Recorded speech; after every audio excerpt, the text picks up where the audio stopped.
ഇന്ന് നമുക്ക് ഒരു വാഷിംഗ് മെഷീൻ കംപ്ലൈൻ്റ് ആണ് കിട്ടിയിരിക്കുന്നത്. ഇതകത്ത് കറങ്ങുന്ന പൾസേറ്റർ എന്ന് പറയുന്ന ആ ഡിസ്ക് പോലെ ഇരിക്കുന്ന സാധനത്തിൻ്റെയാണ് കംപ്ലൈൻറ്റ് വന്നിരുന്നത്.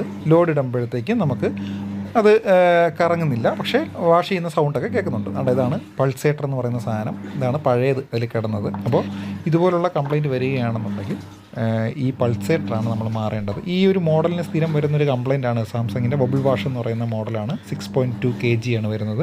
ഇതിൻ്റെ മോഡൽ നമ്പർ ഞാൻ ഡിസ്ക്രിപ്ഷൻ ബോക്സിൽ കൊടുത്തേക്കാം.